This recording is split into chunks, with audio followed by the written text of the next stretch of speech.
Hello everyone, स्वागत है आप सभी का स्टेप टू सक्सेस क्लासेस में। आज के वीडियो में हम लोग उत्तर प्रदेश स्पेशल, जो उत्तर प्रदेश विशेष के उत्तर प्रदेश की जलवायु, इन सब के क्वेश्चंस जो आते हैं, उत्तर प्रदेश की भौगोलिक स्थिति क्या है, इस तरह के जो क्वेश्चंस आते हैं, आज के वीडियो में हम लोग वो क्वेश्चन जो है वो डिस्कस करने वाले हैं। एक्चुअल में अभी जो है वो उत्तर प्रदेश का जो अधीनस्थ कर्मचारी चयन आयोग है, जिसको पॉपुलरली आप लोग यूपी ट्रिपल एससी के नाम से जानते हैं, ठीक है, यूपी ट्रिपल एससी के नाम से। इसकी 3 परीक्षाएं जो अभी हाल में अनाउंस हुई हैं। एक तो परीक्षा जो है वो कनिष्ठ सहायक की है, जूनियर असिस्टेंट जिसको बोलते हैं। दूसरी परीक्षा आई है ग्राम पंचायत अधिकारी की, जिसको कॉमनली लोग वीपीओ के नाम से जानते हैं, विलेज पंचायत ऑफिसर। और उसके बाद से एक यूपी का पेट परीक्षा है, पीईटी पेट, ये वर्ष 2023 के लिए पेट परीक्षा की भी घोषणा हो गई है। ये भी जो है वो अक्टूबर माह में क्या है प्रस्तावित है। तो इन्हीं परीक्षाओं में, इन सभी परीक्षाओं में जो है वो उत्तर प्रदेश के स्पेशल क्वेश्चंस भी, UP specific questions, UP special questions जो हैं वो पूछे जाते हैं। तो ये सीरीज हमने स्टार्ट की है इन्हीं यूपी स्पेशल क्वेश्चंस की, जो इस सीरीज जो उत्तर प्रदेश विशेष के महत्वपूर्ण क्वेश्चंस हैं उसकी सीरीज हमने स्टार्ट की है। और उस सीरीज में ये हमारा पहला वीडियो है। इस पहले वीडियो में हम लोग उत्तर प्रदेश की भौगोलिक स्थिति की, उत्तर प्रदेश की क्या है भौगोलिक स्थिति, क्या है उत्तर प्रदेश, क्या है क्षेत्रफल की दृष्टि से जो है वो भारत में क्या स्थान रखता है, उत्तर प्रदेश के पड़ोसी राज्य कौन कौन से हैं, कौन कौन से राज्यों के साथ ज्यादा सीमा लगती है, उत्तर प्रदेश के कौन कौन से जिले हैं जो किस अन्य राज्य की सीमा के साथ लगते हैं, किस जिले की सीमा सबसे ज्यादा राज्यों के साथ लगती है। उसके अलावा उत्तर प्रदेश के कुछ जिलों की सीमा जो है वो नेपाल के साथ भी लगती है, तो उन जिलों के नाम भी हम इसमें डिस्कस करेंगे, ठीक है। उसके बाद देखेंगे उत्तर प्रदेश की जलवायु की, उत्तर प्रदेश में वर्षा कैसी होती है, जलवायु कैसी होती है, कितने जलवायु क्षेत्र हैं उत्तर प्रदेश में, ठीक है, कहाँ पर सबसे ज्यादा शुष्कता रहती है, कौन सा वाला क्षेत्र जो है वो आर्द्र है। इसके बाद हम लोग इस वीडियो में डिस्कस करेंगे कि उत्तर प्रदेश की मिट्टियां, उत्तर प्रदेश में किस किस तरह की मिट्टियां पाई जाती हैं और किस किस तरह की मिट्टियां ये उत्तर प्रदेश के किस किस क्षेत्रों में पाई जाती है। क्योंकि उत्तर प्रदेश का क्षेत्रफल जो है वो अपने आप में काफी लंबा है, ठीक है, काफी बड़ा है क्षेत्रफल उत्तर प्रदेश का। तो इस वजह से यहाँ पर भिन्न भिन्न प्रकार की मिट्टियां पाई जाती हैं, ठीक है। उसके बाद देखेंगे कि उत्तर प्रदेश में कौन कौन सी नदियां हैं, ठीक है, कौन कौन सी नदियां जो है वो अन्य राज्यों से उत्तर प्रदेश में आ रही हैं, कौन कौन सी नदियां जो है उत्तर प्रदेश से अन्य राज्यों में जा रही हैं, नदियों की सहायकाएं कौन सी हैं, ठीक। उसके बाद देखेंगे उत्तर प्रदेश में कौन कौन से बांध हैं, उत्तर प्रदेश में काफी अधिक मात्रा में बांध है, तो देखेंगे कौन सा बांध कहां पर है। उसके बाद जो है उत्तर प्रदेश का सिंचाई तंत्र, कि उत्तर प्रदेश में जो सिंचाई है वो किससे, नलकूपों से अधिक हो रही है कि नदियों से अधिक हो रही है कि नहरों से अधिक हो रही है, यदि नहरें हैं तो कहाँ से निकाली गई हैं, क्या है।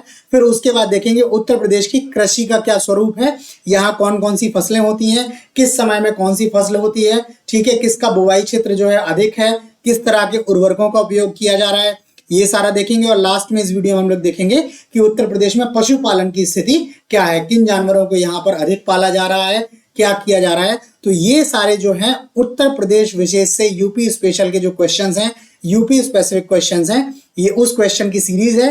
तो ये जो इन परीक्षाओं के लिए, जो कनिष्ठ सहायक की परीक्षा है, ग्राम पंचायत अधिकारी की, पेट 2023 की परीक्षा है, इन परीक्षा की दृष्टि से ये क्वेश्चन जो है वो अति महत्वपूर्ण है। स्टार्ट करते हैं अपने आज के पहले क्वेश्चन। निम्न में से प्रदेश का कौन सा जनपद उत्तराखंड, हरियाणा तथा हिमाचल प्रदेश के साथ सीमा बनाता है। जनपद जिले को बोलता है, ठीक है, तो आपको वो जिला बताना है उत्तर प्रदेश का जो उत्तराखंड, हरियाणा और हिमाचल प्रदेश तीनों के साथ जो है वो सीमा बनाता है। ऑप्शन है आपके पास मेरठ, सोनभद्र, सहारनपुर और मुजफ्फरनगर। तो इसका जो सही जवाब है आपका ऑप्शन सी है। उत्तर प्रदेश का जो सहारनपुर जिला है, ठीक है, ये क्या करता है, उत्तराखंड, हरियाणा और हिमाचल प्रदेश के साथ सीमा बनाता है, ठीक है। तो आप जब यूपी का पॉलिटिकल मैप देखेंगे, अभी मैप हमने आगे वाले क्वेश्चन में लगाया है, वहां बताऊंगा, तो उसमें आप देखेंगे तो सहारनपुर आपको जिला मिलेगा जिसमें क्या है उत्तराखंड, हरियाणा और हिमाचल प्रदेश तीनों राज्यों के साथ इसकी सीमा लगती है, ठीक है। अगला क्वेश्चन देखते हैं, क्षेत्रफल के घटते क्रम में सही विकल्प का चयन करें। इसमें 4 राज्य दिए हैं, ऑप्शन है आपके पास राजस्थान, महाराष्ट्र, मध्य प्रदेश और उत्तर प्रदेश, इन्हीं को रीसफल किया हुआ है। तो आप लोग देखेंगे वर्तमान में जो क्षेत्रफल की दृष्टि से सबसे बड़ा राज्य है वो राजस्थान है। पहले मध्य प्रदेश हुआ करता था, लेकिन मध्य प्रदेश से जब से छत्तीसगढ़ अलग हुआ है तो मध्य प्रदेश क्या हुआ है आपका द्वितीय स्थान पर पहुंच गया है और राजस्थान जो है वो प्रथम स्थान पर आ गया है। उसके बाद तृतीय स्थान जो आता है वो महाराष्ट्र का आता है, क्योंकि उत्तर प्रदेश से भी आपका उत्तराखंड विभाजित हो गया है। तो उत्तर प्रदेश जो आपका आता है वो चतुर्थ स्थान पर आता है। तो इसका जो सही जवाब हो जाएगा आपका ऑप्शन डी हो जाएगा। राजस्थान सबसे बड़ा है, फिर मध्य प्रदेश है, महाराष्ट्र है और उत्तर प्रदेश है। ठीक है, ये इसका जो आंसर बन जाएगा। यहीं से आपका एक क्वेश्चन और बनेगा कि उत्तर प्रदेश जो है वो क्षेत्रफल की दृष्टि से भारत का कौन से नंबर का राज्य है। तो आपको उसमें बताना है कि भारत जो है वो उत्तर प्रदेश जो है वो क्षेत्रफल की दृष्टि से भारत का चौथा राज्य है। ठीक है, तो इससे आपको एक क्वेश्चन और मिल जाएगा। और सीक्वेंस तो आपने देख लिया है, राजस्थान, मध्य प्रदेश, महाराष्ट्र और उत्तर प्रदेश। अगला क्वेश्चन देखते हैं। अगला क्वेश्चन है, पश्चिम में कौन सी नदी, वेस्ट में कौन सी नदी काफी हद तक उत्तर प्रदेश की सीमा जो है वो निर्धारित करती है। ऑप्शन है आपके पास चंबल, गंगा, केन और यमुना। तो इसका जो सही जवाब है आपका ऑप्शन डी है। यमुना नदी जो है ये पश्चिम दिशा में क्या करती है, उत्तर प्रदेश की काफी हद तक सीमा बनाती है। ठीक है, बाकी गंगा जो है वो जो है प्रदेश के लगभग बीचों बीच होके गुजरती है। ठीक है, चंबल जो है वो सहायिका है। ठीक, और केन नदी भी क्या है, सहायिका है। केन नदी में बहुत बार जो है वो बाढ़ आती है, इस वजह से केन नदी लगातार चर्चा में रहती है। तो आप लोगों को अब ये देख लेना है इसमें कि ये चंबल नदी जो है ये किसकी सहायिका है, गंगा की सहायिका है या यमुना की सहायिका है। और अगर गंगा की सहायिका है तो गंगा में कहाँ मिलती है, या यमुना की सहायिका है तो यमुना में कहाँ मिलती है। इस तरह का क्वेश्चन भी आपसे पूछा जाएगा, तो ये आप लोग देख लीजिएगा। सेम केन के बारे में अभी आप लोग इसी तरह से देख लीजिएगा। नेक्स्ट क्वेश्चन देख लेते हैं। नेक्स्ट क्वेश्चन है, उत्तर प्रदेश के भाबर क्षेत्र में किस प्रकार की मिट्टी पाई जाती है। ऑप्शन है दलदली, ककरीली पथरीली, महीन जलोढ़ और भूरी। ये इसमें आपका पथरीली होना चाहिए था। ठीक, तो इसका जो सही जवाब है आपका ऑप्शन बी है। जो भाबर वाला क्षेत्र होता है वो आपका ककरीली पथरीली जमीन वाला क्षेत्र है उत्तर प्रदेश का। जो ऊपर वाला रीजन है, जो आपको ऊपर वाले बॉर्डरिंग जो डिस्ट्रिक्ट दिखाई देंगे, उन क्षेत्रों में ये वाली मिट्टी, ककरीली पथरीली मिट्टी पाई जाती है। अगले क्वेश्चन पे चलते हैं। अगला क्वेश्चन है, उत्तर प्रदेश के किस जिले में सबसे कम वर्षा होती है। ऑप्शन है ललितपुर, झांसी, बांदा और मथुरा। तो इसका जो सही जवाब है आपका ऑप्शन डी है।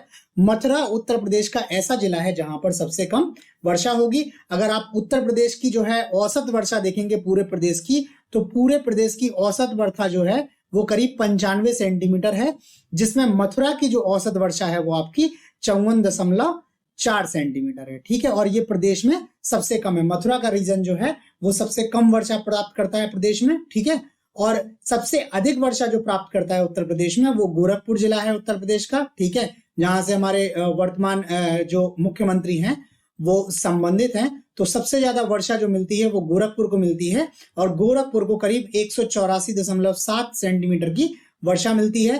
तो आप देखेंगे कि लगभग 2 गुनी वर्षा, प्रदेश का जो औसत है उससे लगभग 2 गुनी वर्षा जो है वो गोरखपुर में हो रही होती है। ठीक है, और सबसे कम वर्षा जो होती है आपकी मथुरा में होती है। ठीक, अगला क्वेश्चन देखते हैं। उत्तर प्रदेश की सबसे लंबी नहर कौन है।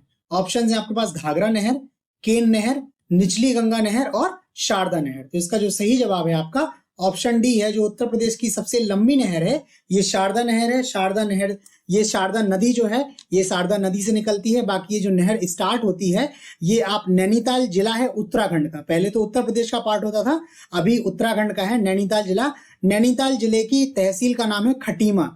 खटीमा तहसील में एक जगह है बनवासा, वहां बनवासा से ये जो शारदा नहर निकलती है और उत्तर प्रदेश में जो है ये पीलीभीत जिले होके से गुजरती है और लगभग सीतापुर जिले तक उत्तर प्रदेश में जो है भीतर आती है। आप जब उत्तर प्रदेश का मैप देखेंगे तो आप देखिएगा कि ये शारदा नहर जो है वो पीलीभीत से होकर सीतापुर तक आती है और किन किन जिलों से ये निकलती है, किन किन जिलों को ये जो है लाभ पहुंचाती है। जब आप पीसीएस का परीक्षा देंगे, यूपी पीसीएस का, तो उसमें इस तरह का क्वेश्चन पूछा जाता है कि शारदा नहर से कौन कौन से जिले जो है प्रदेश के लाभान्वित होते हैं। ठीक है, तो आपको वो सारे जिलों के नाम देख लीजिएगा उससे।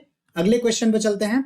अगला क्वेश्चन है, निम्न जिलों का उत्तर से दक्षिण सही अनुक्रम है। ऑप्शन है संत कबीर नगर, अंबेडकर नगर, सिद्धार्थ नगर और संत रविदास नगर। ठीक है, तो आप इन्हीं 4 जिलों को हमने क्या है रीसफल किया हुआ है।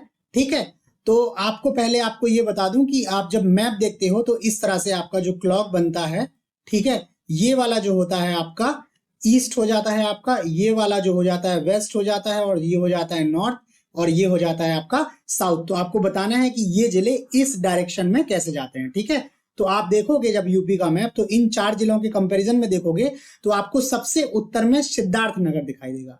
ठीक है, सबसे उत्तर में कौन सा दिखाई देगा? सिद्धार्थनगर दिखाई देगा। उसके जब नीचे आएंगे तो उसके नीचे आपको संत कबीर नगर दिखाई देगा। उसके नीचे आएंगे आप तो अंबेडकर नगर दिखाई देगा। और उसके नीचे आप आएंगे तो संत रविदास नगर आपको मिलेगा। जब आप पूर्वी उत्तर प्रदेश देखेंगे तो पूर्वी उत्तर प्रदेश में ये आपको उत्तर से दक्षिण में ये जिले आपको दिखाई देंगे। तो इसका सही क्रम जो बन जाता है आपका यही बन जाता है। आप उत्तर प्रदेश के मैप को बहुत अच्छे से देख लीजिएगा।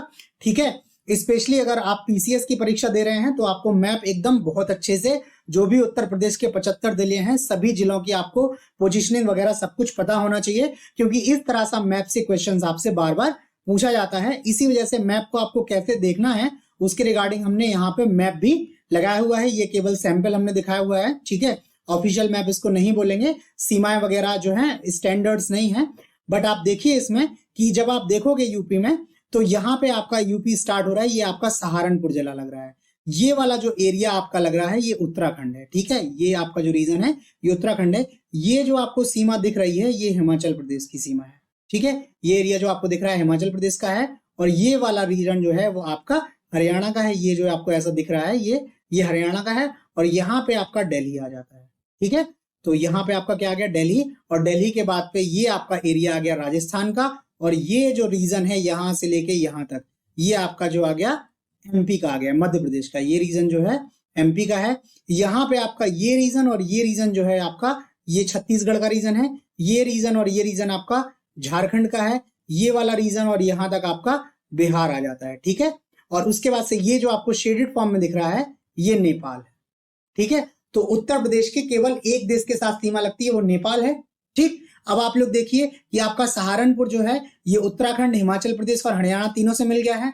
अब आप यहाँ सोनभद्र देखिए, सोनभद्र की सीमा आपकी यहाँ मध्य प्रदेश से भी मिल रही है, छत्तीसगढ़ से भी मिल रही है, झारखंड से भी मिल रही है और बिहार से भी। तो सोनभद्र आपका ऐसा जिला है जिसकी सीमा आपकी 4 राज्यों से मिल रही है। ठीक है, तो क्वेश्चन पूछा जाता है कि उत्तर प्रदेश की किस जिले की सीमा सर्वाधिक राज्यों से मिलती है, तो उसका आपको आंसर जो देना है वो सोनभद्र देना है। ठीक है, 3 राज्यों से आपकी सहारनपुर की सीमा मिल रही है। बाकी एक ये भी पूछा जाता है कि उत्तर प्रदेश के कौन से जिले जो है अंतरराष्ट्रीय सीमा पर लगते हैं, इंटरनेशनल बॉर्डर पर लगते हैं। तो यहाँ आपका ये पीलीभीत हो गया, पीलीभीत के बाद लखीमपुर खीरी आ गया, लखीमपुर खीरी के बाद आपका ये बहराइच आ गया, बहराइच के बाद श्रावस्ती आ गया, श्रावस्ती के बाद बलरामपुर आ गया, फिर सिद्धार्थनगर आ गया, फिर महाराजगंज आ गया है। ठीक है, तो इतने जिले जो हैं आपके, ये आप देखिए कुशीनगर यहाँ पे नेपाल से नहीं लग रहा है, महाराजगंज तक ये नेपाल की सीमा खत्म हो जा रही है। ठीक है, फिर यहां से आपका बिहार रीजन लगा हुआ है। तो ये जो आपके जिले हैं ये अंतरराष्ट्रीय सीमा पे हैं। उत्तराखंड से आपकी किसकी सीमा लग रही है? तो सहारनपुर की लग रही है, मुजफ्फरनगर की लग रही है, बिजनौर की लग रही है, मुरादाबाद, रामपुर, बरेली, पीलीभीत की लग रही है।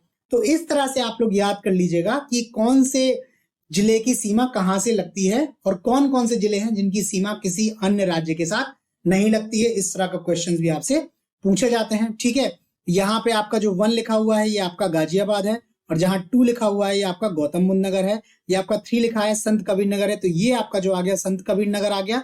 ठीक है, ये 4 नंबर पे आपका गोरखपुर आ गया। ठीक है, उसके बाद से संत कबीर नगर हुआ, अंबेडकर नगर हुआ। ठीक है, ठीक, तो इस तरह से ये आपके जो है बने हुए हैं। बाकी इस मैप में कुछ चेंजेस हो सकते हैं, कुछ नए जिले हो सकता है इसमें शामिल ना हो। ठीक है, या उनके नाम परिवर्तित हो, वो आप लोग देख लीजिएगा। मैंने आपको केवल बता दिया है कि तरीका क्या है, बिकॉज बहुत इजीली जो है मैप अवेलेबल नहीं था जिसको स्टैंडर्ड फॉर्म में आपको समझाया जा सके। अगले क्वेश्चन पे चलते हैं। अगला क्वेश्चन है, निम्न नगरों का भौगोलिक क्षेत्रफल की दृष्टि से सही घटता क्रम है। ऑप्शन है बनारस, बागपत, भदोही और गौतम बुद्ध नगर। इन्हीं चारों को क्या है रिसफल करके लिखा हुआ है।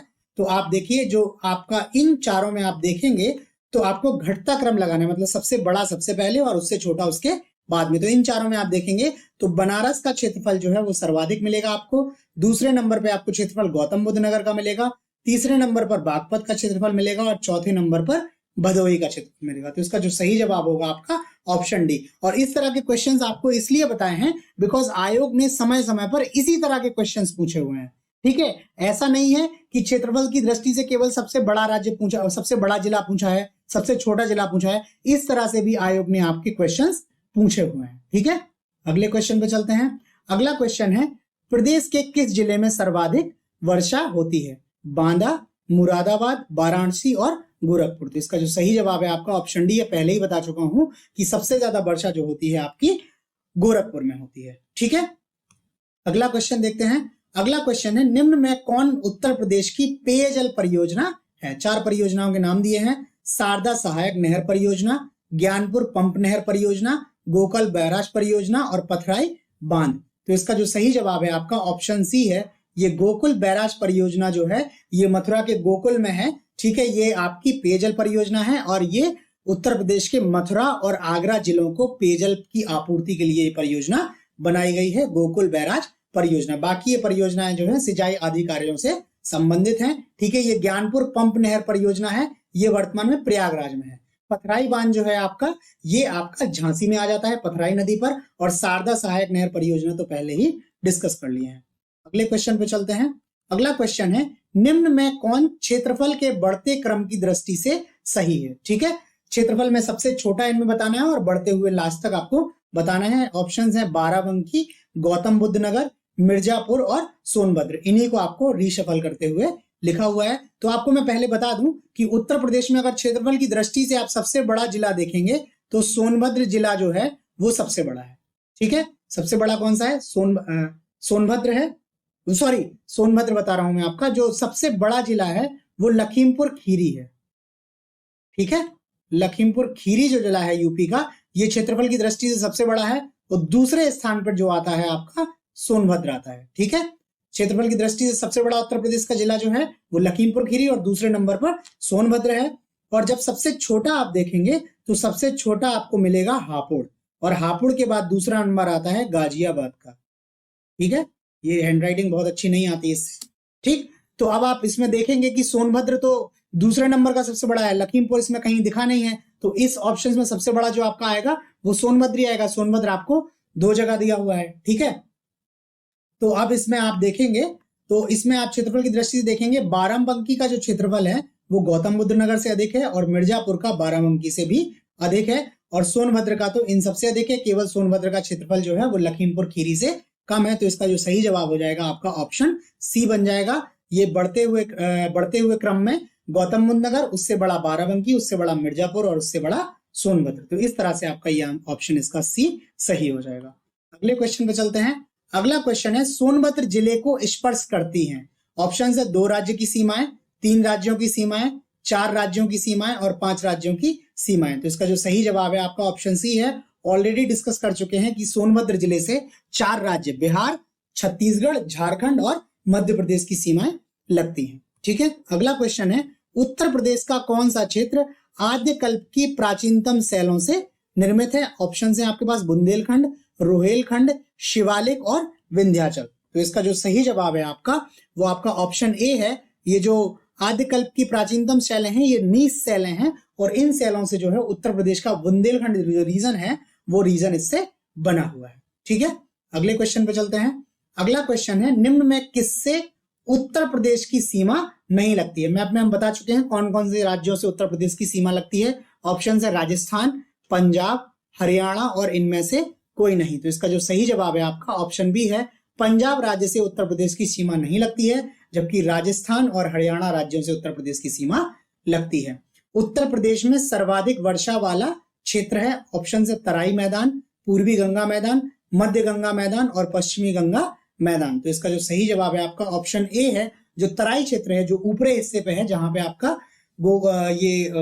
ऊपर वाला बॉर्डर लगता है, ठीक है, उत्तर प्रदेश का नेपाल की सहायता से, वो वाला रीजन है, वहां पर काफी अधिक वर्षा होती है। उसी वाले रीजन में आप देखेंगे गोरखपुर भी आपको वहीं पे स्थित मिलता है। ठीक है, अगले क्वेश्चन पे चलते हैं। अगला क्वेश्चन है, निम्न में सर्वाधिक क्षेत्रफल वाला जिला है। ऑप्शन है सोनभद्र, सीतापुर, हरदोई और लखीमपुर खीरी। तो इसका जो सही जवाब है आपका ऑप्शन डी है। जो यूपी का सर्वाधिक क्षेत्रफल वाला जिला है वो आपका लखीमपुर खीरी है। ठीक है, और दूसरा जो नंबर आता है वो सोनभद्र का आता है। ये आपको हम पहले ही बता चुके हैं। अगला है, निम्न में किस जिले को अंतरराष्ट्रीय सीमा स्पर्श नहीं करती है? ऑप्शन है बलरामपुर, पीलीभीत, श्रावस्ती और बस्ती। तो इसका जो सही जवाब है आपका ऑप्शन डी है। ये बस्ती जिला जो है उत्तर प्रदेश का, इसकी सीमा अंतरराष्ट्रीय सीमा को स्पर्श नहीं करती है। बाकी बलरामपुर, श्रावस्ती और पीलीभीत ये क्या करते हैं, नेपाल सीमा को स्पर्श करते हैं। पीलीभीत तो आपने देखा हुआ था एकदम कॉर्नर में था, ठीक है, और उसके बाद ये बलरामपुर और श्रावस्ती वाले रीजन कहीं बीच में आ रहे थे, ठीक है। अगले क्वेश्चन पे चलते हैं। अगला क्वेश्चन है उत्तर प्रदेश का क्षेत्रफल देश के कुल क्षेत्रफल का कितने प्रतिशत है? ऑप्शन है 13.4%, 9.4%, 8.4% और 7.3%। तो इसका जो सही जवाब है आपका ऑप्शन डी है।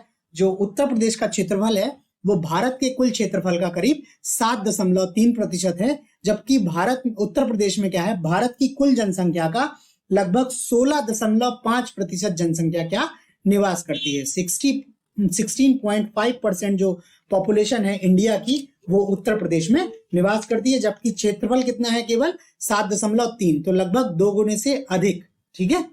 अगला क्वेश्चन देखते हैं। निम्न में किस देश की सीमाएं उत्तर प्रदेश से मिलती हैं? ऑप्शन है चीन, भूटान, नेपाल और बांग्लादेश। तो इसका जो सही जवाब है आपका ऑप्शन सी है। केवल नेपाल ऐसा देश है जिसकी सीमा उत्तर प्रदेश से मिलती है, बाकी अन्य किसी देश की सीमा उत्तर प्रदेश से। निम्न में किसे राष्ट्रीय राजधानी क्षेत्र एनसीआर के 32वें और उत्तर प्रदेश के 8वें जिले के रूप में शामिल किया गया है? एनसीआर यानी नेशनल कैपिटल रीजन, ठीक है। ऑप्शन है शामली, अलीगढ़, आगरा और मथुरा। तो इसका जो सही जवाब है आपका ऑप्शन ए है। शामली जो है वो उत्तर प्रदेश का 8वां जिला है जो एनसीआर रीजन में शामिल हुआ है। अगर आपको 8 जिलों के नाम लिखने हो तो नाम है मेरठ, गाजियाबाद, गौतम बुद्ध नगर को ही आप लोग नोएडा बोलते हैं, बुलंदशहर, हापुड़, बागपत, मुजफ्फरनगर और शामली। तो इस तरह के ये उत्तर प्रदेश के 8 जिले जो हैं वो एनसीआर में शामिल होते हैं। अगला क्वेश्चन है निम्न में किस जिले की सीमा नेपाल से लगती है? ऑप्शन है गोरखपुर, महाराजगंज, बलिया और बस्ती। तो इसका जो सही जवाब है आपका ऑप्शन बी है। महाराजगंज उत्तर प्रदेश का जिला है जिसकी सीमा क्या है, नेपाल के साथ लगती है। बाकी गोरखपुर, बलिया, बस्ती की सीमा नेपाल से नहीं लगती है। अगले क्वेश्चन पे चलते हैं। अगला क्वेश्चन है निम्न में कौन जिला बुंदेलखंड क्षेत्र का है? ठीक है, ऑप्शन है चंदौली, औरैया, महोबा और एटा। तो इसका जो सही जवाब है आपका ऑप्शन सी है। जो महोबा है वो बुंदेलखंड क्षेत्र में आता है। बाकी जो उत्तर प्रदेश का बुंदेलखंड क्षेत्र है इसमें करीब 11 जिले जो हैं वो शामिल हैं, जिसमें 9 जिले जो हैं पूरी तरह से शामिल हैं और 2 जिले जो हैं वो आंशिक रूप से शामिल हैं। तो जो पूरी तरह से शामिल हैं उसमें ललितपुर, झांसी, हमीरपुर, जालौन, महोबा, बांदा, चित्रकूट और उसके बाद से सोनभद्र और चंदौली। ठीक है, ये जिले जो हैं वो पूरी तरह से बुंदेलखंड क्षेत्र में आते हैं। उसके अलावा इलाहाबाद का जो सुदूर दक्षिण और दक्षिण पूर्वी क्षेत्र है वो, और मिर्जापुर का जो गंगा का दक्षिणी भाग है गंगा के, ठीक है, मिर्जापुर का वो रीजन जो गंगा के दक्षिण में पड़ता है, वो ये 2 क्षेत्र भी क्या करते हैं, बुंदेलखंड रीजन में शामिल होते हैं। बाकी उत्तर प्रदेश में ही एक रीजन आता है बघेलखंड। तो मिर्जापुर जो है वो मोस्टली बघेलखंड का पार्ट है, बट इसका कुछ हिस्सा जो है वो बुंदेलखंड में भी लगता है। तो बुंदेलखंड में कुल आपके 11 जिले हो गए, जिसमें महोबा क्या है आपका शामिल है। अगला क्वेश्चन देखते हैं, उत्तर प्रदेश में किसान मित्र योजना कब शुरू की गई थी? ऑप्शन है 18 जून 2004 से, 18 जून 2023 से, 18 जून 2002 से और 18 जून 2001 से। तो इसका जो सही जवाब है आपका ऑप्शन डी है। ये वर्ष 2001 में 18 जून से ये किसान मित्र योजना जो है उत्तर प्रदेश में चालू है। ठीक है, इस योजना के तहत जो गांव के कृषि स्नातक हैं अथवा स्नातक अगर अवेलेबल नहीं है तो जो इंटरमीडिएट परीक्षा पास किए हुए हैं कृषि से, ठीक है, वैसे लोगों को किसान मित्र के रूप में क्या किया गया था, पदस्थापित किया गया था। और इनका कार्य था कि गांव के लोगों को क्या करें, सरकार की जो है वो किसानों के संबंध में जो भी योजनाएं चल रही हैं उन योजनाओं की उनको जानकारी प्रदान करें और उनकी पात्रता वगैरह के लिए उनकी सहायता। तो उसके लिए ये किसान मित्र योजना आरंभ की गई थी।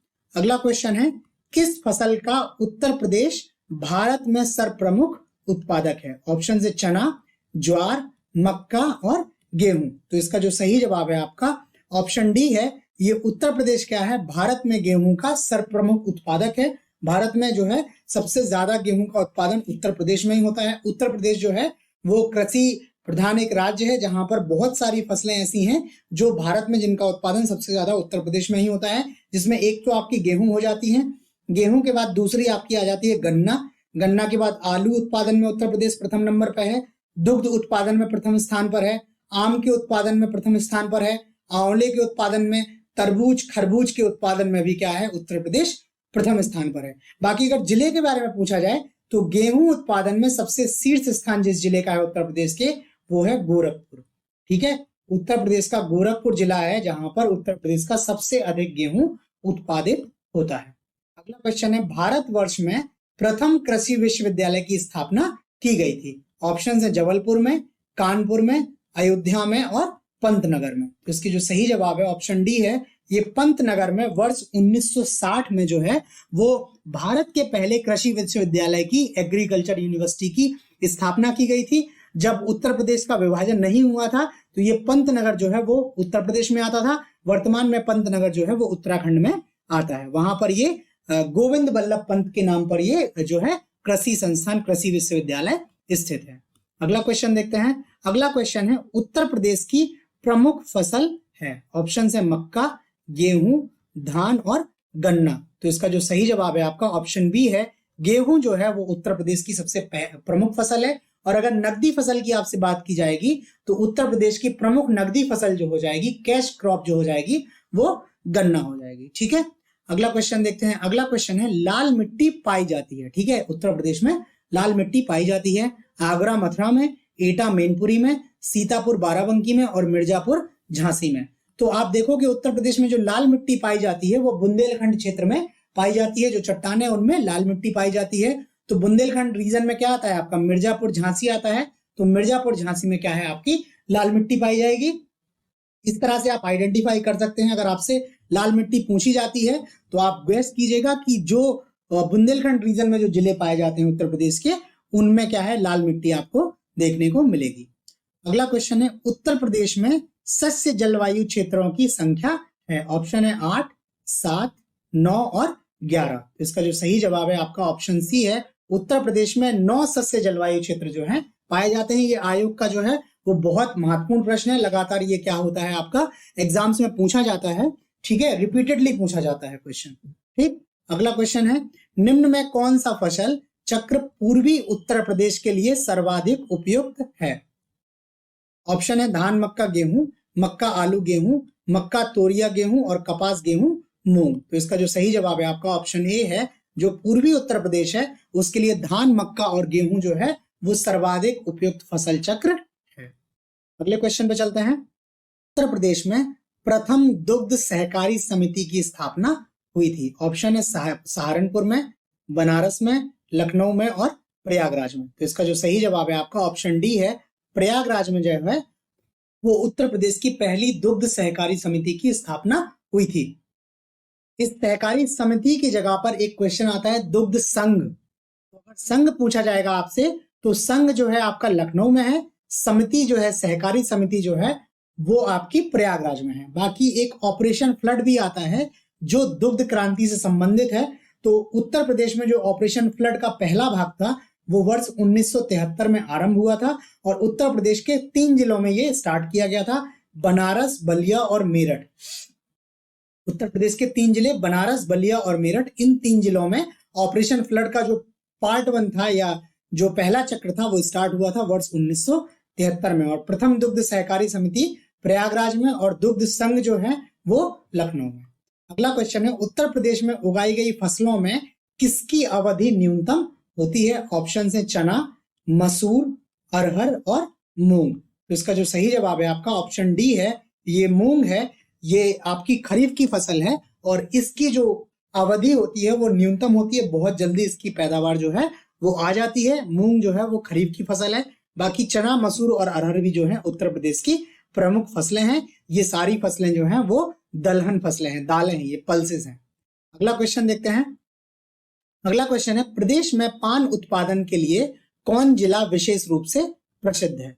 ऑप्शन है ललितपुर, झांसी, बांदा और महोबा। तो इसका जो सही जवाब है आपका ऑप्शन डी है। उत्तर प्रदेश का महोबा जिला है ये पान उत्पादन के लिए बहुत अधिक प्रसिद्ध है। ठीक है, और इसी कारण से उत्तर प्रदेश के महोबा जिले में वर्ष 1981 में पान अनुसंधान एवं प्रशिक्षण केंद्र की स्थापना की गई थी। ठीक है, वर्ष 1981 में। ठीक, और एक क्वेश्चन पूछा जाता है कि पान आपका क्या है। तो पान एक आपकी बेल है। ठीक है, ये आपका पेड़ पौधा नहीं है, बेल होता है, पान को बेल बोलते हैं। और ये मल्टी ईयर, एक साथ ये कई वर्षों तक ये उगाई जाती रहती है। ठीक है, इसकी बार बार कटाई हो सकती है, तो ये बहुवर्षीय जो है बेल है पान। ठीक, अगला क्वेश्चन है, उत्तर प्रदेश किस उत्पादन का सबसे बड़ा उत्पादक नहीं है? ऑप्शन है गेहूं, आलू, गन्ना और फूलों का। तो इसका जो सही जवाब है आपका ऑप्शन डी है, फूलों का उत्पादन जो है वो फूलों के उत्पादन में उत्तर प्रदेश अग्रणी नहीं है। बाकी गेहूं, आलू और गन्ने के उत्पादन में उत्तर प्रदेश अग्रणी राज्य है। ठीक है, सर्वाधिक उत्पादन है। अगला क्वेश्चन देखते हैं, प्रदेश में अवनालिका अपरदन से सबसे अधिक प्रभावित जिला है। ये आपका बहुत अधिक इंपॉर्टेंट क्वेश्चन है। ऑप्शन है मेरठ, गोरखपुर, इटावा और फर्रुखाबाद। तो इसका जो सही जवाब है आपका ऑप्शन सी है, जो प्रदेश का इटावा जिला है ये अवनालिका अपरदन से सबसे अधिक प्रभावित है। अवनालिका अपरदन क्या होता है कि जब क्या होता है, ढाल वाले हिस्सों पे पानी बहता है जब, और पानी बहते हुए यू और वी आकार की क्या करता है, छोटी छोटी सी घाटियां बना लेता है, नालियां टाइप की बना लेता है। उससे क्या होता है, मिट्टी की ऊपर की जो उपजाऊ परत है वो बह जाती है। ठीक है, और मिट्टी जो है आपकी बंजर होने लगती है। तो वैसे अपरदन को आप लोग अवनालिका अपरदन कहते हैं। ठीक है, और अवनालिका अपरदन से सबसे ज्यादा प्रभावित जो है उत्तर प्रदेश का इटावा जिला आपका प्रभावित है। दूसरा क्वेश्चन है इसी से रिलेटेड, प्रदेश में वायु मृदा अपरदन से सर्वाधिक प्रभावित क्षेत्र है। ये क्या है, अवनालिका अपरदन ये जल के कारण होता है, मृदा अपरदन वायु के कारण। ऑप्शन है पश्चिमी क्षेत्र, पूर्वी क्षेत्र, उत्तरी क्षेत्र और दक्षिणी क्षेत्र। तो इसका भी जवाब जो है आपका ऑप्शन ए है, पश्चिमी क्षेत्र जो उत्तर प्रदेश का है। और इसमें भी आपका आगरा, मथुरा और इटावा वाला जो रीजन है ये सबसे ज्यादा जो है वो वायु अपरदन से प्रभावित है। ऐसे में क्या करते हैं, जो वायु होती है वो मिट्टी की ऊपर की जो उर्वरक परत है वो अपने साथ बहाकर ले जाती है। ठीक है, तो ये दोनों क्वेश्चन जो हैं वो बहुत महत्वपूर्ण है। ये क्वेश्चन रिपीटेडली पूछे जाते हैं कमीशन की परीक्षाओं में। अगला क्वेश्चन है, प्रदेश के कुल कितने पारिस्थितिकी क्षेत्रों में बांटा गया है? अभी हमने देखा था सस्य जलवायु क्षेत्र, ये है पारिस्थितिकी क्षेत्र। ऑप्शन है 28, 25, 20 और 16। तो इसका जो सही जवाब है आपका ऑप्शन सी है। कितने पारिस्थितिकी क्षेत्र हैं उत्तर प्रदेश में? टोटल 20। और शस्य जलवायु प्रदेश जो है वो उत्तर प्रदेश में 9 है। ठीक है, 9 और 20। अगला क्वेश्चन है, कृषि श्रम उत्पादकता सर्वाधिक है, मतलब श्रम के बदले में सर्वाधिक उत्पादकता कहां पर है? ऑप्शन है पूर्वी उत्तर प्रदेश में, बुंदेलखंड में, मध्य उत्तर प्रदेश में और पश्चिमी उत्तर प्रदेश में। तो इसका जो सही जवाब है ऑप्शन डी है, पश्चिमी उत्तर प्रदेश में श्रम के आधार पर जो है वो सर्वाधिक कृषि उत्पादकता आपको मिलती है। ठीक है, अगले क्वेश्चन को देखते हैं।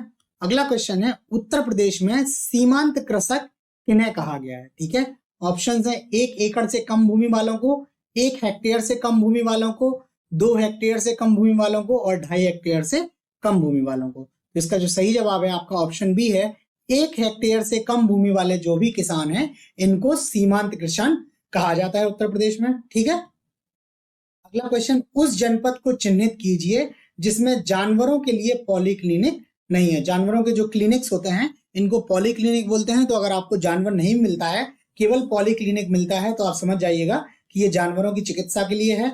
ऑप्शन है लखनऊ, झांसी, मुजफ्फरनगर और गोरखपुर। तो इसका जो सही जवाब है आपका ऑप्शन बी है, झांसी में कोई भी पॉलीक्लिनिक नहीं है, बाकी लखनऊ, मुजफ्फरनगर और गोरखपुर में आपके पॉलीक्लिनिक स्थित हैं। ठीक है, अगले क्वेश्चन पे चलते हैं। अगला क्वेश्चन है, उत्तर प्रदेश में खरीफ फसल की बुआई होती है। ऑप्शन है जनवरी फरवरी के दौरान, अप्रैल मई के दौरान, जून जुलाई के दौरान और अक्टूबर दिसंबर के दौरान। इसका जो सही जवाब है आपका ऑप्शन सी है, जून जुलाई के दौरान जो है वो खरीफ की फसल की बुआई होती है।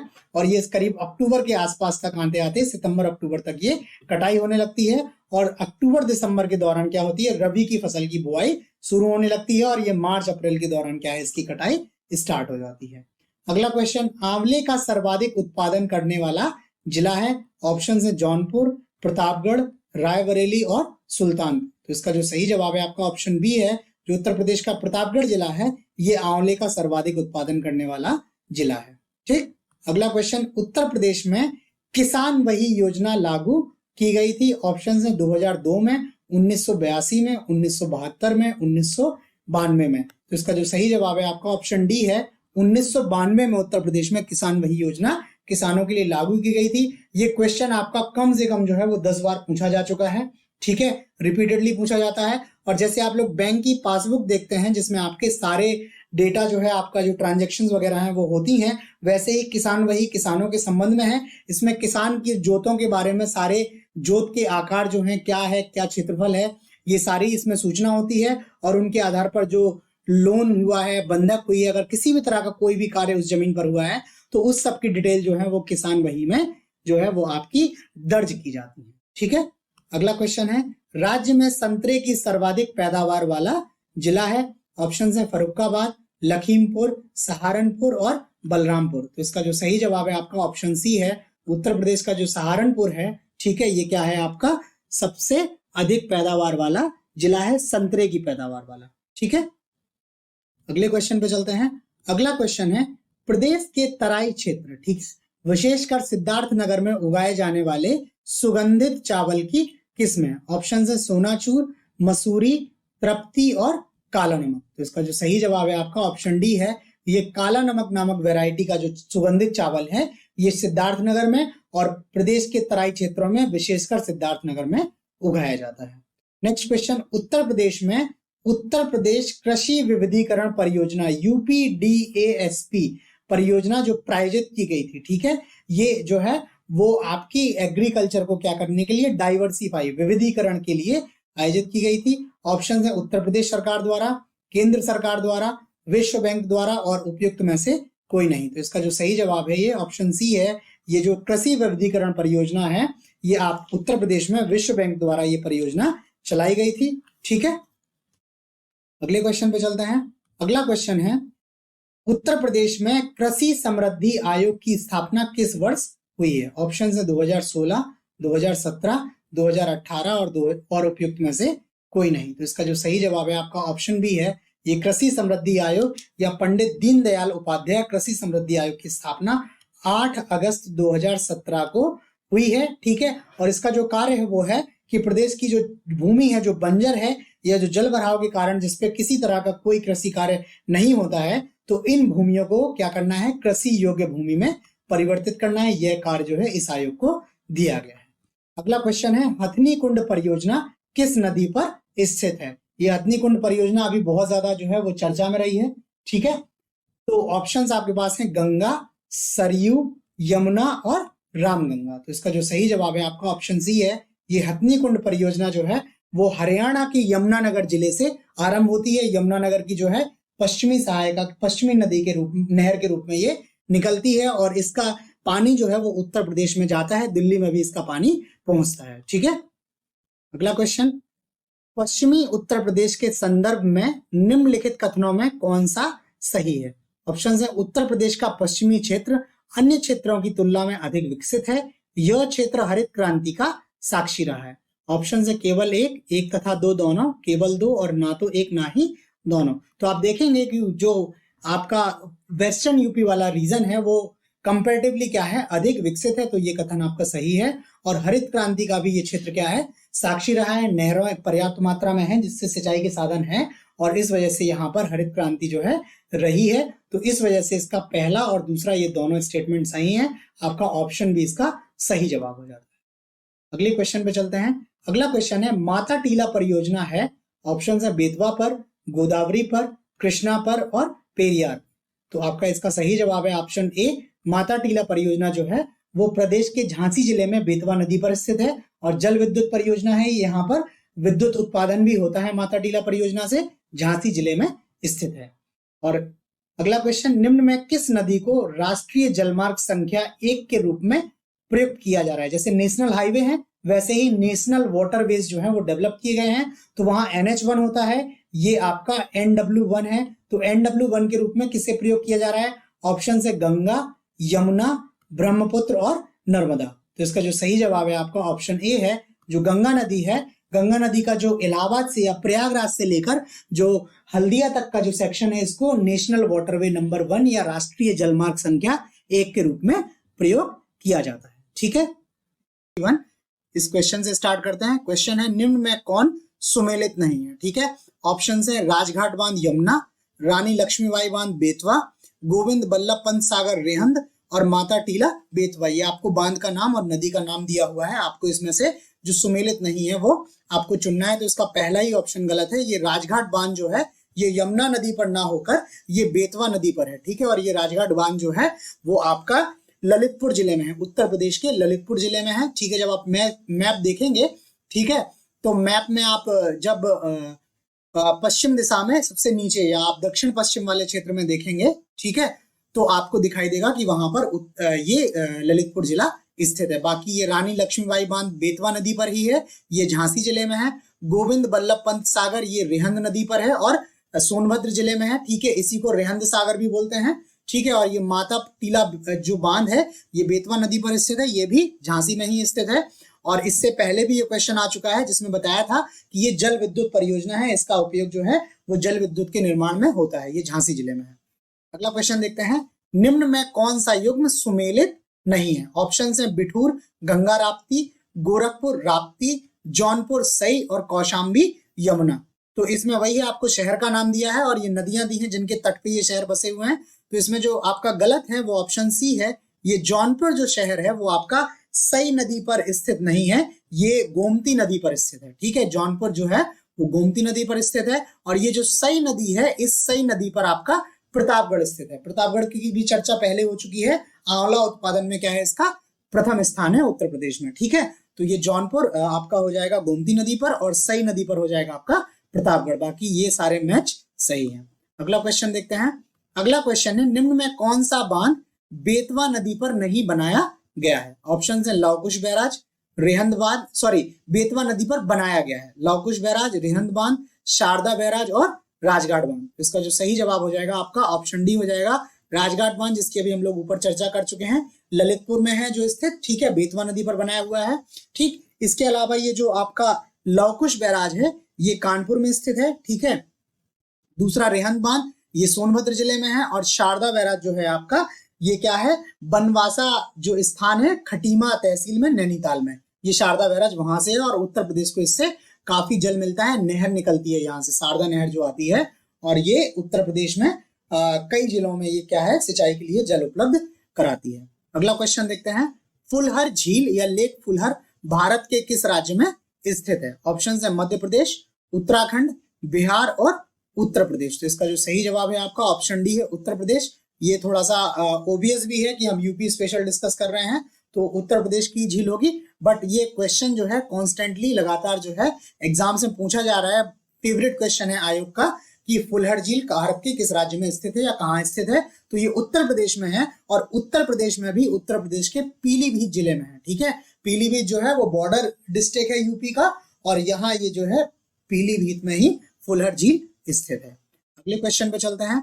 अगला क्वेश्चन है, पारीक्षा बांध, ठीक है, किस नदी पर अवस्थित है? ऑप्शन है बेतवा, केन, रेहंद और सोन। तो इसका जो सही जवाब है आपका ऑप्शन ए है, ये पारीक्षा बांध भी जो है आपका बेतवा नदी पर स्थित है। तो बेतवा नदी पर अभी आप लोगों ने 3 बांध देख लिए, पारीक्षा बांध बेतवा पे हो गया, उसके बाद से आपका राजघाट बांध जो हो गया वो भी बेतवा पर हो गया और माता टीला हो गया, ये भी बेतवा पर हो गया। और पारीक्षा और माता टीला जो है वो झांसी में और राजघाट जो है वो आपका ललितपुर में है, ठीक है। बुंदेलखंड जो है वो सिंचाई की दृष्टि से बुंदेलखंड जो है वहां पर पानी की काफी कमी है, ठीक है, इस वजह से वहां पर काफी बांधों का निर्माण किया हुआ है और इस वजह से बुंदेलखंड के जो बांध हैं वो परीक्षा की दृष्टि से आपके महत्वपूर्ण हो जाते हैं, ठीक है। अगला क्वेश्चन देखते हैं। अगला क्वेश्चन है, उत्तर प्रदेश में सबसे ऊंचा बांध कौन सा है? ऑप्शन है माता टीला, मेजा, रेहंद और रामगंगा। तो इसका जो सही जवाब है आपका ऑप्शन डी है, ये रामगंगा बांध जो है ये उत्तर प्रदेश का सबसे ऊंचा बांध है, ठीक है। थोड़ा सा यहाँ पर कंफ्यूजन हो सकता है बिकॉज ये रामगंगा जो बांध बना हुआ है एक्चुअल में पौड़ी जिला है जो उत्तराखंड का, वहां एक जगह है कालागढ़, वहां कालागढ़ में ये जो है बांध बना हुआ है, परंतु इस बांध का कंट्रोल जो है वो उत्तर प्रदेश सरकार और उत्तर प्रदेश सरकार के जो irrigation and water resource department है उस डिपार्टमेंट के अंडर में इसका कंट्रोल है।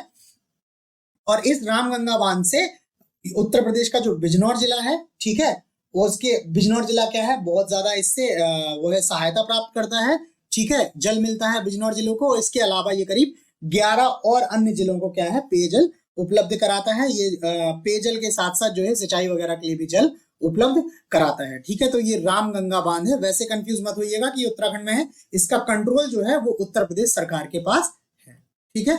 अगले क्वेश्चन पे चलते हैं।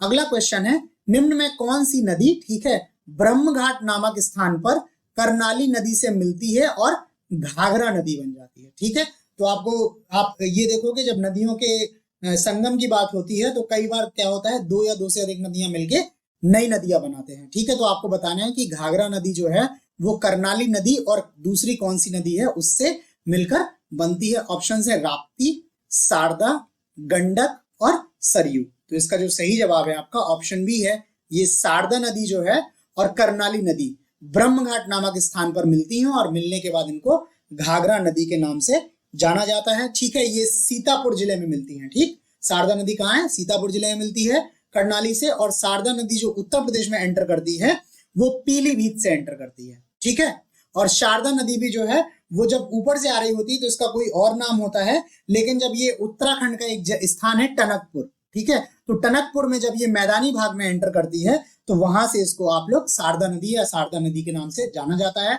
और टनकपुर से ये पीलीभीत तक आती है और पीलीभीत के बाद फिर ये उत्तर प्रदेश के सीतापुर जिले तक जाती है और सीतापुर जिले में ब्रह्मघाट नामक स्थान पर कर्नाली नदी से मिलकर घाघरा नदी में परिवर्तित हो जाती है। अगला क्वेश्चन है, निम्न में कौन नदी उत्तर दिशा में नहीं बहती है? ऑप्शन है चंबल, केन, बेतवा और गंडक। तो इसका जो सही जवाब है आपका ऑप्शन डी है, ये गंडक नदी जो है वो उत्तर दिशा में ना बहकर ये दक्षिण दिशा में बहती है। जब आप मैप देखोगे तो इस तरह का आपका जो है वो आपका की बनता है, यहाँ पे ईस्ट हो जाएगा आपका, यहाँ पे वेस्ट हो जाएगा, यहाँ पे नॉर्थ हो जाएगा आपका और यहाँ साउथ हो जाएगा।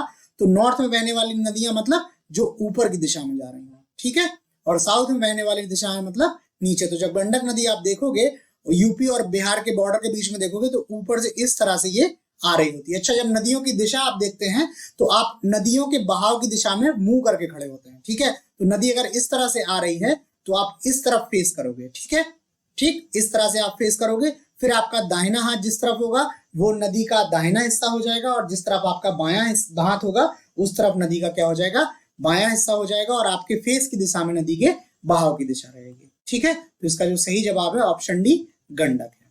अगले क्वेश्चन पे चलते हैं। अगला क्वेश्चन है, सूची 1 को सूची 2 से सुमेलित कीजिए और सही कूट का चयन कीजिए। सूची 1 में आपको जो है स्थानों के नाम दिए हैं और सूची 2 में नदियों के नाम दिए हैं। आपको बताना है कौन सा स्थान कौन सी नदी के किनारे स्थित है। तो चित्रकूट आप देखोगे तो चित्रकूट जो है वो उत्तर प्रदेश में है। उत्तर प्रदेश और मध्य प्रदेश का बॉर्डरिंग डिस्ट्रिक्ट है ये, और ये मंदाकिनी नदी के तट पर बना हुआ है। तो ए का आपका क्या हो जाएगा, चौथा हो जाएगा। जौनपुर जो है हम लोग अभी डिस्कस कर चुके हैं, गोमती नदी के तट पर है, तो इसका दूसरा हो जाएगा। मथुरा जो है वो यमुना नदी के तट पर बना हुआ है, तो इसका पहला हो जाएगा। और अयोध्या जो है वो सरयू नदी के तट पर बना हुआ है, तो इसका तीसरा हो जाएगा। तो आपका जो कूट बन जाएगा 4 2 1 3, तो इसमें आपका ऑप्शन बी सही हो जाएगा। बी में जो दिया हुआ है 4 2 1 3 दिया हुआ है। ठीक है, ये नदियों के जो क्वेश्चंस हैं कि कौन सा शहर किस नदी के तट पर बना हुआ है, ये उत्तर प्रदेश के साथ साथ भारत के, जब आप इंडियन ज्योग्राफी पढ़ेंगे तो उसमें भी कुछ मेजर सिटीज हैं जो किसी नदी के तट पर हैं। ठीक है, तो आपको वो भी याद होना चाहिए, इससे काफी क्वेश्चन एग्जाम में पूछे जाते हैं। अगला क्वेश्चन देखते हैं। अगला क्वेश्चन है, भारत के किस राज्य में सर्वाधिक सिंचाई जो है वो नलकूपों से होती है? ठीक है, नलकूप या जिनको हैंडपंप्स भी आप बोलते हैं, ठीक है, या जिनसे नदी में वो आप भूमि के भीतर क्या करते हैं, आप एक पाइप डाल के, ठीक है, काफी गहरे तक जाते हैं वो पाइप्स और उनके माध्यम से आप जो है वो पानी निकालते हैं। ठीक है, ये नलकूप बोलते हैं। ठीक है, इनको ऑप्शन है मध्य प्रदेश, बिहार, राजस्थान और उत्तर प्रदेश। तो इसका जो सही जवाब है आपका ऑप्शन डी है, ये उत्तर प्रदेश में है। बाकी यहाँ बता दूं, ये नलकूप केवल हैंडपंप्स नहीं होते हैं। ठीक है, इस तरह के जो पाइप के माध्यम के कुएं होते हैं, कुआं जो है वो काफी विस्तार वाले एरिया में उसका जो डायमीटर होता है काफी बड़ा होता है।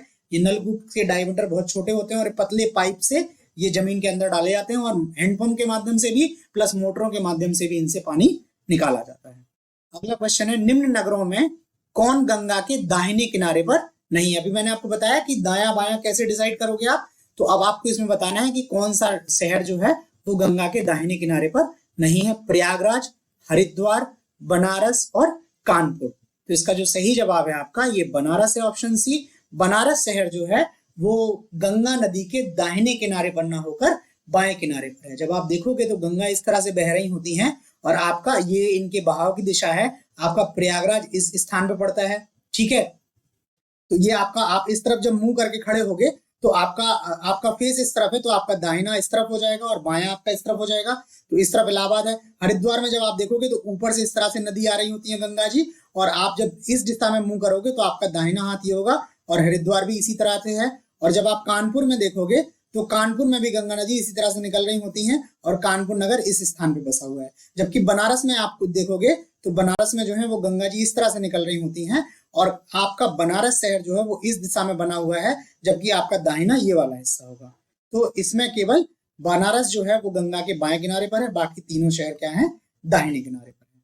अगले क्वेश्चन पे चलते हैं।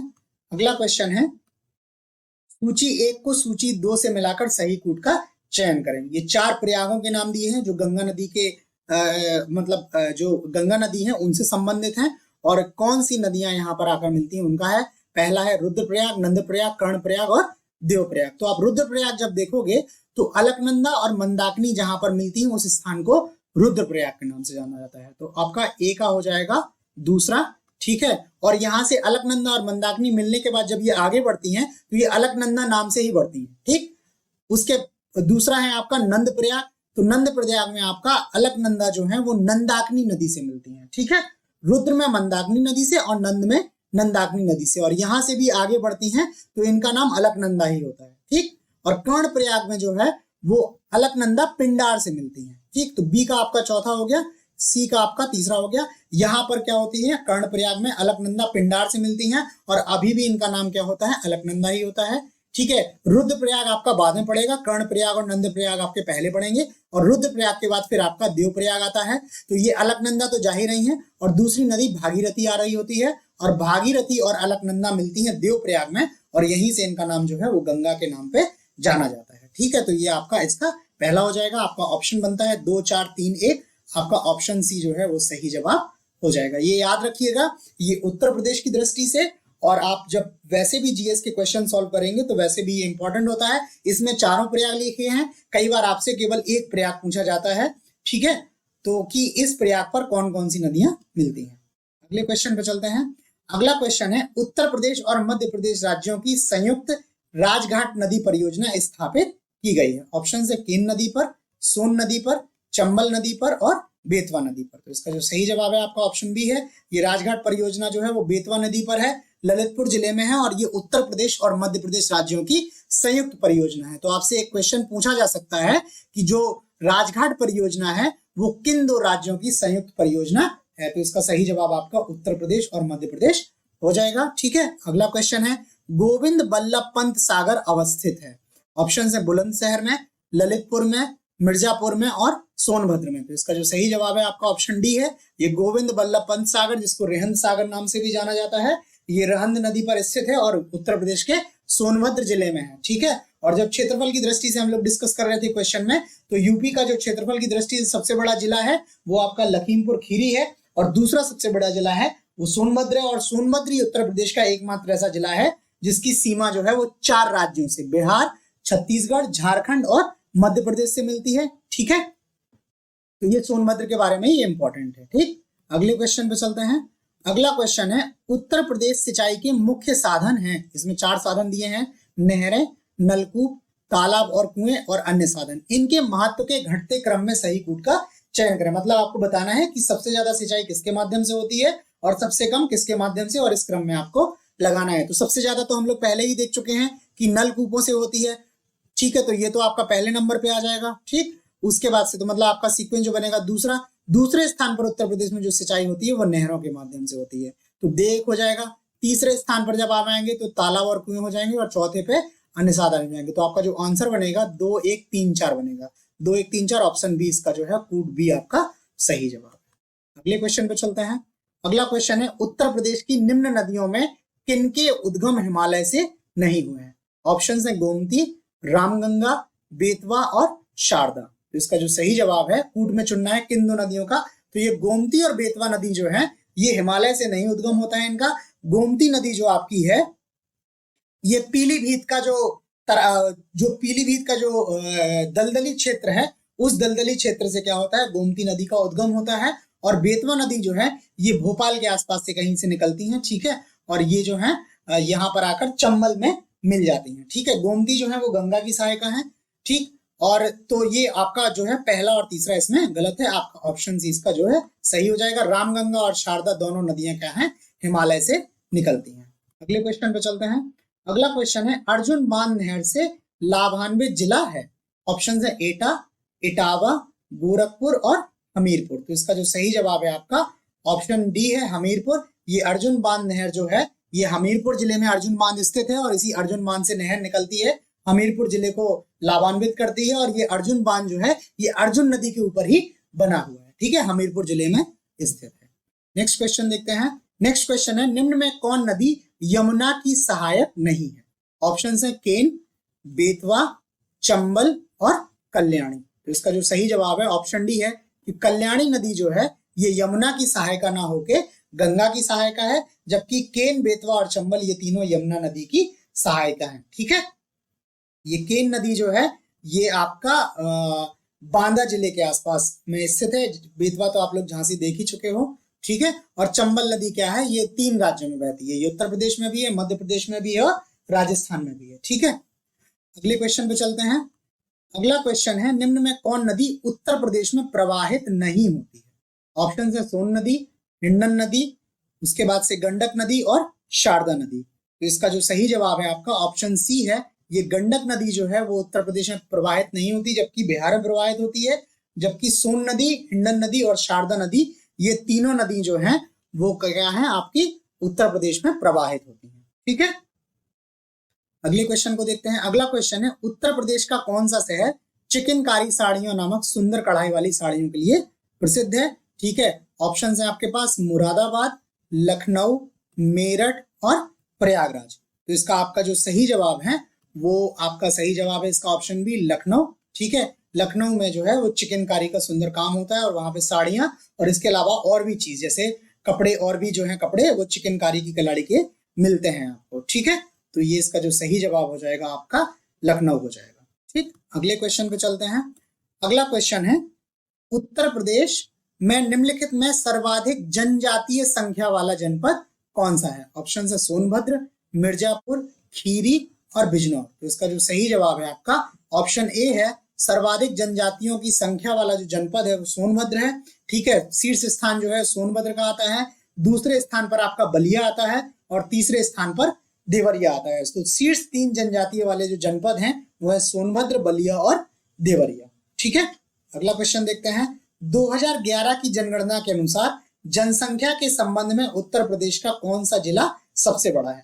ऑप्शन है आपके पास प्रयागराज, कानपुर, गाजियाबाद और लखनऊ। तो इसका जो सही जवाब है आपका ऑप्शन ए है, प्रयागराज जिला जो है उत्तर प्रदेश का वो जनसंख्या के संबंध में उत्तर प्रदेश का सबसे बड़ा जिला है। जब प्रयागराज के बाद द्वितीय स्थान की बात करेंगे तो द्वितीय स्थान पर मुरादाबाद आता है और तृतीय स्थान पर क्या आता है, गाजियाबाद आता है। तो ये शीर्ष जनसंख्या वाले 3 आपके जिले हो गए। जबकि न्यूनतम जनसंख्या वाले जिलों की बात करें तो आपकी सबसे कम जनसंख्या जो उत्तर प्रदेश की है वो महोबा जिला की है, उसके बाद चित्रकूट आता है और उसके बाद हमीरपुर आता है। तो ये 3 एटलीस्ट आप याद कर लीजिए। कई बार आपसे पहला ना दिया जाके आपको दूसरा दिया जा सकता है, ठीक है। जैसे आपको यहाँ पर आपको प्रयागराज ना देकर आपको मुरादाबाद दिया जा सकता था, ठीक है। और हो सकता था प्रयागराज मुरादाबाद नहीं देते तो फिर गाजियाबाद इसका सही जवाब है। अगले क्वेश्चन पे चलते हैं। अगला क्वेश्चन है डाक कर्मयोगी पोर्टल का उद्देश्य क्या है। ऑप्शन है शिकायत निवारण, लगभग 4 लाख ग्रामीण डाक सेवकों की क्षमताओं में वृद्धि, सर्वश्रेष्ठ प्रदर्शनकर्ताओं को पुरस्कार और जनता की भागीदारी। तो इसका जो सही जवाब है ऑप्शन बी है, ये जो है लगभग 4 लाख ग्रामीण डाक सेवकों की क्षमताओं में वृद्धि करने के उद्देश्य ये e learning, electronic learning portal है जहां पर ये जो डाक कर्मी है, ठीक है, ये क्या कर सकते हैं, वहां से ट्रेनिंग ले सकते हैं, वहां से सीख सकते हैं और अपनी क्षमताओं में वृद्धि, ये कैपेसिटी बिल्डिंग के लिए ये जो पोर्टल बनाया गया है। अगला क्वेश्चन देखते हैं। उत्तर प्रदेश में आयकर आयुक्त का पद सेवा में किसके बराबर है। ऑप्शन है जिला मजिस्ट्रेट, अपर सचिव, संभागीय आयुक्त या सचिव और अवर सचिव। तो इसका जो सही जवाब है आपका ऑप्शन सी है, ये संभागीय आयुक्त या सचिव के पद के बराबर आयकर आयुक्त का पद है उत्तर प्रदेश में। ये क्वेश्चन आपको थोड़ा सा आपको वियर्ड लग रहा होगा कि ये इस तरह का क्वेश्चन के आयोग में पूछा जाता है जब आप विशेष परीक्षाएं दे रहे होंगे आयोग की, ठीक है, जिसमें अगर आपको कभी इनकम टैक्स से कोई रिलेटेड है या कर से जो कोई परीक्षा संबंधित है या किसी परीक्षा में ऐसे पद भी हैं जहां पर कर से संबंधित वैकेंसीज हैं, कर विभाग से संबंधित, तो वहां के लिए एक क्वेश्चन आपका इंपॉर्टेंट हो जाता है और इस तरह के क्वेश्चन आयोग ने पहले पूछे हैं। ठीक है, अगले क्वेश्चन को देखते हैं। भारत कला भवन कहाँ स्थित है? ऑप्शन है लखनऊ, बनारस, इलाहाबाद और आगरा। तो इसका जो सही जवाब है आपका ऑप्शन बी है। ये जो भारत कला भवन है ये बनारस जिले में स्थित है। बनारस में जो आपका बनारस हिंदू विश्वविद्यालय का कैंपस है, उस कैंपस के भीतर एक ये भारत कला भवन नाम से संग्रहालय है और इस संग्रहालय के बीच में जो भारत की संगीत शैली है उन सभी संगीत शैलियों का क्या है, चित्रों के माध्यम से संग्रह किया गया है, प्रदर्शन किया गया है। ठीक, और इस कला भवन की स्थापना जो है वो वर्ष 1920 में राय कृष्णदास द्वारा की गई थी। ठीक है, अगले क्वेश्चन को देखते हैं। अगला क्वेश्चन है, निम्न में कौन सी जनजाति उत्तर प्रदेश के अधिसूचित अनुसूचित जनजाति की सूची में शामिल नहीं है? ठीक है, जो उत्तर प्रदेश की 12 अधिसूचित जनजातियां हैं उन जनजातियों में कौन सी जनजाति शामिल नहीं है? ऑप्शन है सहरिया, तड़वी, थारू और बुक्सा। तो इसका जो सही जवाब है आपका वो ऑप्शन बी है। ये तड़वी जनजाति जो है ये उत्तर प्रदेश की क्या है, अधिसूचित जनजाति नहीं है, ये महाराष्ट्र में पाई जाती है तड़वी जनजाति। बाकी सहारिया, थारू, बुक्सी ये क्या है, उत्तर प्रदेश की अधिसूचित जनजातियां हैं और उत्तर प्रदेश में टोटल जो अधिसूचित जनजातियां हैं उनकी संख्या 12 है। ठीक है, आप लोग लिस्ट देख लीजिएगा 12 की अगर आप देखना चाहें तो। अगला क्वेश्चन देखते हैं। अगला क्वेश्चन है, रामलीला और रासलीला उत्तर प्रदेश में उदाहरण है। ठीक है, किसके? लोक कथाएं हैं ये, लोक नाटक और लोक नृत्य शैली, ऐतिहासिक रुचि के स्थान और नायकों के नाम। तो इसका जो सही जवाब है ऑप्शन बी है। ये रामलीला जो है वो लोक नाटक है, भगवान राम के जीवन चरित्र से संबंधित है। ठीक है, और रासलीला जो है ये कृष्ण जीवन चरित्र से संबंधित है और ये नृत्य शैली है। तो रामलीला आपका लोक नाटक हो गया और रासलीला जो है वो लोक नृत्य शैली हो गई। ठीक, तो इसका सही जवाब आपका बी हो जाता है। अगला क्वेश्चन है, आल्हा एक लोकप्रिय संगीत किस क्षेत्र का है? ऑप्शन है रुहेलखंड, बुंदेलखंड, पूर्वांचल और पश्चिमी उत्तर प्रदेश। तो इसका जो सही जवाब है आपका ऑप्शन बी है। ये आला जो है वो बुंदेलखंड क्षेत्र का क्या है, लोकप्रिय संगीत है। बुंदेलखंड क्षेत्र में एक महोबा जिला है जहां के 2 योद्धा हुआ करते थे, आल्हा और उदल। ये दोनों भाई थे और बहुत बड़े योद्धा थे। ठीक है, तो इन्हीं की कथाओं को क्या किया गया है, संगीतबद्ध किया गया है, इनके जीवन को संगीतबद्ध किया गया है। ठीक है, और ये वीर रस से प्रेरित है। ठीक है, क्योंकि ये मतलब काफी रिनोन जो है वो वॉरियर्स हैं, तो इस वजह से ये जो इनका संगीत है ये वीर रस से प्रेरित है। हिंदी में क्वेश्चन ये जो आपका क्वेश्चन भी कभी कभी पूछा जाता है कि आल्हा का खंड जो है वो किस रस से संबंधित है और उसमें आपको 4 रसों के नाम दे दिए जाएंगे, श्रृंगार रस, वीर रस, भक्ति रस, इस तरह से। तो जो आल्हा है वो वीर रस से संबंधित है। ठीक है, अगले क्वेश्चन पे चलते हैं। अगला क्वेश्चन है, निम्न में कौन सा एक सही सुमेलित नहीं है? ये आपको बटेश्वर, देवा शरीफ, संकिसा और बिठूर और 4 आपको उत्तर प्रदेश के जिलों के नाम दिए हैं। तो बटेश्वर मेला जो लगता है वो आगरा में लगता है, सही है। देवा शरीफ का जो मेला है वो जौनपुर में ना लग के बाराबंकी में लगता है। ठीक है, बाकी संकिसा जो है वो फर्रुखाबाद में लगता है, बिठूर जो है वो कानपुर में है। तो इसका जो ऑप्शन बी हो जाएगा वो आपका सही जवाब होगा। यही सभी सही सुमेलित नहीं है, बाकी 3 सुमेलित है। अगला क्वेश्चन, निम्न में से अमीर खुसरो किस स्थान से संबंधित है? ऑप्शन है लखनऊ, पटियाली, फिरोजाबाद और बरेली। तो इसका जो सही जवाब है आपका ऑप्शन बी है। उत्तर प्रदेश का एटा जिला है, एटा जिला में गांव है पटियाली, उस पटियाली गांव में ये है अमीर खुसरो का क्या हुआ था, जन्म हुआ था। और इनका अमीर खुसरो के पहले इनका जो नाम था, असल नाम जो इनका है वो है अब्दुल हसन यमीनुद्दीन मोहम्मद। ठीक, अमीर खुसरो का जो नाम है अब्दुल हसन यामिनुद्दीन मोहम्मद। ठीक, और एटा जिला पटियाली गांव से अमीर खुसरो जो है वो संबंधित है। ठीक, अगले क्वेश्चन को देखते हैं। अगला क्वेश्चन है, यूपी के निम्नलिखित में किस शहर में भारतीय रेल की कोच निर्माण इकाई, आधुनिक rail coach factory, modern coach factory स्थित है? ऑप्शन है रायबरेली, मुगल सराय, प्रयागराज और लखनऊ। तो इसका जो सही जवाब है आपका ऑप्शन ए है। उत्तर प्रदेश के रायबरेली जिले में एक स्थान है लालगंज, वहां लालगंज पे ये मॉडर्न कोच फैक्ट्री स्थित है। ठीक है, भारतीय रेल की कोच निर्माण की इकाई है, यहाँ पर मतलब कोच निर्माण होता है।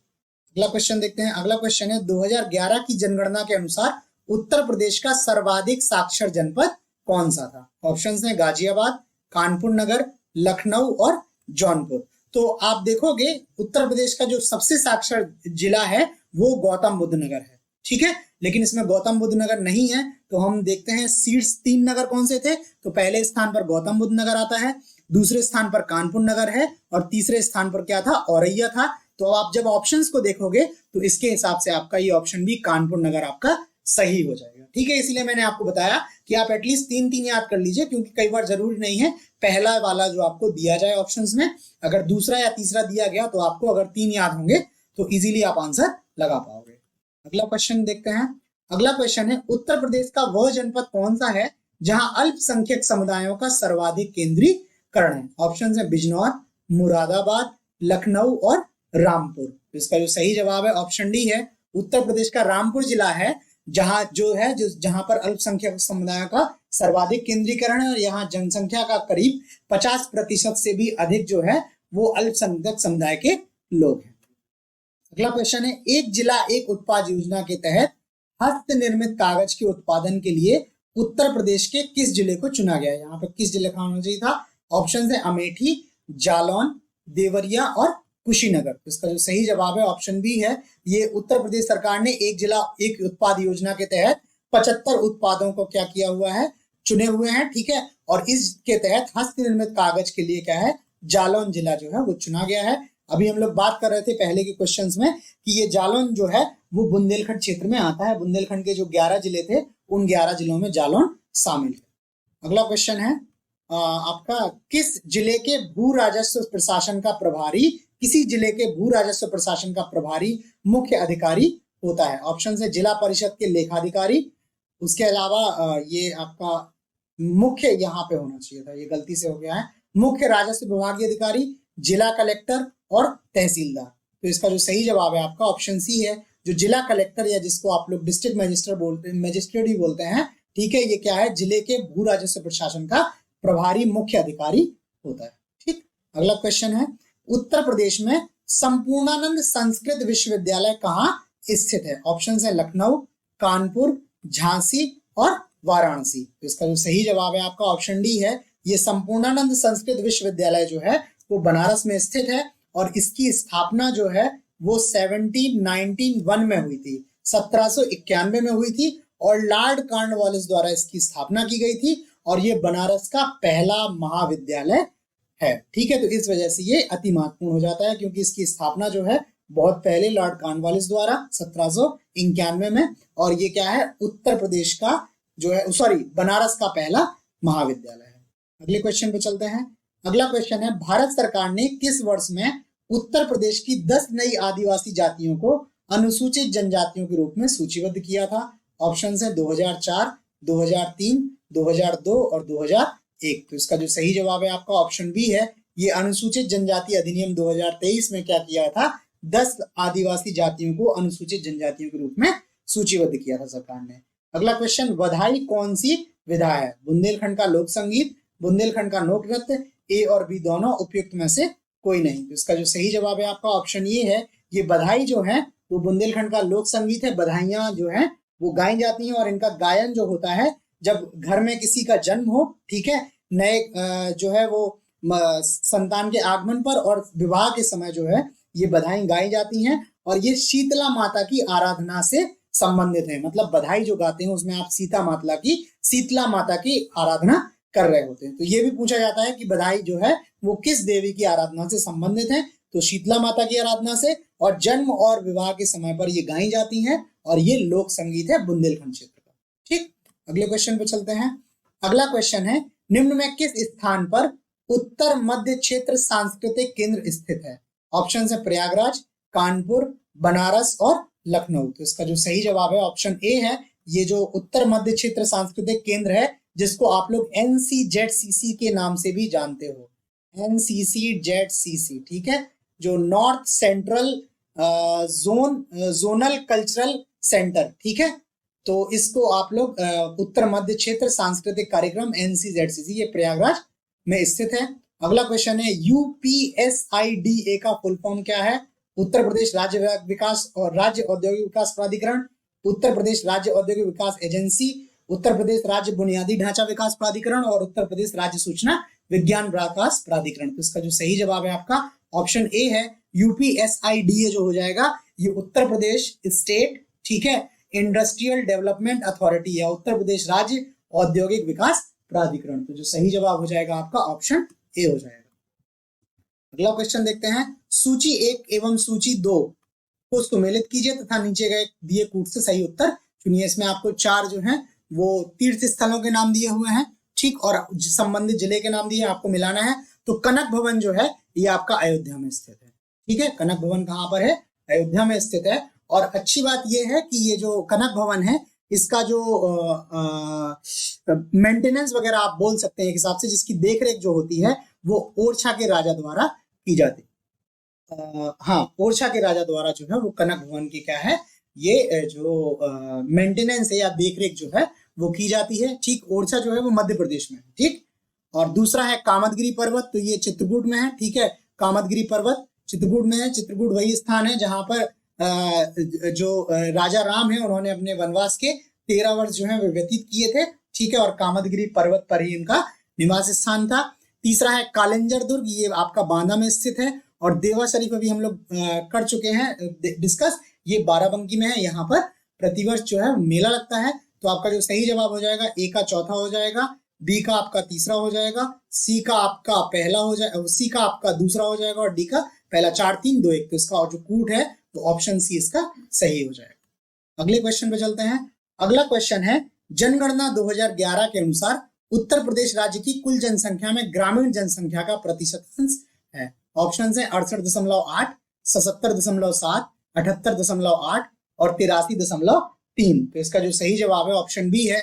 उत्तर प्रदेश की कुल जनसंख्या में करीब 77.7% जनसंख्या जो है वो ग्रामीण है और 22.3% जनसंख्या जो है वो शहरी जनसंख्या है, ठीक है। और इसके पहले डिस्कस कर चुके हैं कि उत्तर प्रदेश में भारत की 16 कुछ जो है प्रतिशत जनसंख्या निवास करती है, 16.5% जनसंख्या जो है निवास करती है।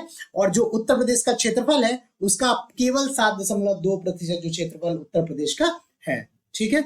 अगला क्वेश्चन देखते हैं, पिछले 2 दशकों में उत्तर प्रदेश की जनसंख्या में वृद्धि का कारण है बढ़ती साक्षरता दर, स्वास्थ्य सुधार एवं बीमारियों पर नियंत्रण, सुधरती कृषि और तेजी से शहरीकरण। इसका जो सही जवाब है ऑप्शन बी है। स्वास्थ्य सुधार और बीमारियों पर नियंत्रण के लिए जो सरकार द्वारा अथक प्रयास किए जा रहे हैं उनका ही कारण है कि उत्तर प्रदेश में जनसंख्या लगातार वृद्धि हो रही है, क्योंकि हमने जो डेथ रेट है उसको काफी कम कर लिया है। इन्फेंट मोर्टेलिटी रेट है, जो शिशु मृत्यु दर है, मातृ मृत्यु दर है, इन सबको बहुत कमी पर लेके आए हैं। और उसके बाद जो समय समय पर बीमारियां फैलती थी उन बीमारियों को भी नियंत्रित कर लिया गया है, जिसकी वजह से क्या है, जनसंख्या में वृद्धि लगातार हो रही है। अगले क्वेश्चन पे चलते हैं। अगला क्वेश्चन है, स्वावलंबन योजना निम्न में से किस उद्देश्य की पूर्ति करती है? ऑप्शन है ग्रामीण महिलाओं को रोजगार, शहरी महिलाओं को रोजगार, विकलांग व्यक्तियों को रोजगार और महिलाओं को प्रशिक्षण एवं कौशल प्रदान करना। तो इसका जो सही जवाब है आपका ऑप्शन डी है। ये स्वावलंबन जो योजना जो है वो महिलाओं को प्रशिक्षण देकर उनको कौशल प्रदान करने से संबंधित है, ताकि जो मेन स्ट्रीम जॉब्स हैं उनमें क्या हो, महिलाओं की भागीदारी सुनिश्चित की जा सके, ठीक है। तो ये हो गया। अगला क्वेश्चन देखते हैं, उत्तर प्रदेश राजस्व कोड निम्नलिखित में से किस वर्ष में स्थापित किया गया? ऑप्शन है 2010, 2012, 2008 और 2006। तो इसका जो सही जवाब है आपका ऑप्शन डी है। ये वर्ष 2006 में उत्तर प्रदेश राजस्व कोड जो है वो स्थापित किया गया था। अब यहाँ पे आप देखेंगे कि उत्तर प्रदेश में जो लेखपाल भर्ती परीक्षा होती है, उत्तर प्रदेश में जो राजस्व अधिकारी की या राजस्व अधीक्षक या रेवेन्यू इंस्पेक्टर की जो भर्ती होती है, ठीक है, तो उन परीक्षाओं के आधार पर ये जो है फैक्ट आपका इंपॉर्टेंट हो जाता है, ठीक है। तो ऐसे परीक्षा विशेष से संबंधित क्वेश्चंस भी जो है वो पूछ लिए जाते हैं। अगले क्वेश्चन पे चलते हैं। अगला क्वेश्चन है, उत्तर प्रदेश का बायोटेक पार्क अवस्थित है? ऑप्शन है आगरा में, गोरखपुर में, लखनऊ में और बनारस में। उसका जो सही जवाब है आपका ऑप्शन सी है। ये यूपी का जो बायोटेक पार्क है ये लखनऊ में स्थित है। ये भी आयोग का जो है वो फेवरेट क्वेश्चन है, कई बार ये परीक्षा में पूछा जा चुका है, बार बार पूछा जाता है ये। अगला क्वेश्चन, उत्तर प्रदेश की निम्नलिखित जनजाति कौन बहुविवाह व्यवस्था को आचरित करती है? ऑप्शन है जौनसारी, भुक्सा, राजी और कोरबा। तो इसका जो सही जवाब है आपका ऑप्शन ए है। जो जौनसार जनजाति है इनमें अभी भी बहुविवाह व्यवस्था जो है वो का ये आचरण करते हैं। मतलब यहाँ पर परिवार में जो है कई सारे पुरुषों का एक ही महिला के साथ क्या होता है, विवाह होता है। ये जनजाति जो है वो मुख्यतः उत्तराखंड में एक रीजन है जौनसार, वहां पर पाए जाते हैं, परंतु ये जनजाति जो है वो उत्तर प्रदेश में भी पाई जाती है। और ये लोग अपना जो लीनिएज बताते हैं, ये लोग महाभारत काल से जो है पांडवों की उससे लाइन से ये लोग अपना लीनिएज जो है जोड़ते हैं और बोलते हैं कि ये वहीं से इस बहुविवाह व्यवस्था को का आचरण करते हैं। ठीक है, अगले क्वेश्चन पे चलते हैं। अगला क्वेश्चन है, कवियत्री महादेवी वर्मा का जन्म किस शहर में हुआ था? ऑप्शन है आजमगढ़, चित्रकूट, कन्नौज और फर्रुखाबाद। इसका जो सही जवाब है ऑप्शन डी है। ये जो महादेवी वर्मा है जो उत्तर प्रदेश की बहुत जो प्रसिद्ध कवित्री है, उत्तर प्रदेश की क्या है, भारत की जो प्रसिद्ध कवित्री हैं, इनका जो जन्म है वो फर्रुखाबाद में हुआ था। अगला क्वेश्चन है, प्रसिद्ध सूफी संत हाजी वारिस अली शाह की मजार पर मेला लगता है। ऑप्शन है फतेहपुर सीकरी में, कलियार में, देवा शरीफ में और गढ़मुक्तेश्वर में। तो इसका जो सही जवाब है आपका ऑप्शन सी है, ये देवा शरीफ में, जहां पर संत हाजी वारिस अली शाह की मजार है, यहाँ पर प्रतिवर्ष क्या लगता है, मेला लगता है। और ये देवा शरीफ जो है वो उत्तर प्रदेश के बाराबंकी जिले में है। बाराबंकी आप जिला जब मैप में ढूंढोगे तो आपको लखनऊ के आसपास कहीं ये मिल जाएगा। ठीक है, अगले क्वेश्चन पे चलते हैं। अगला क्वेश्चन है, लखनऊ उत्सव जिसे अब लखनऊ महोत्सव कहा जाता है प्रारंभ हुआ था। ऑप्शन है 1985-86 में, 75-76 में, 89-90 में और 79-80 में। तो इसका जो सही जवाब है आपका ऑप्शन बी है। ये लखनऊ महोत्सव का जो शुभारंभ हुआ था वो 1975-76 में किया गया था। ठीक है, तो ये 100 क्वेश्चन हमारे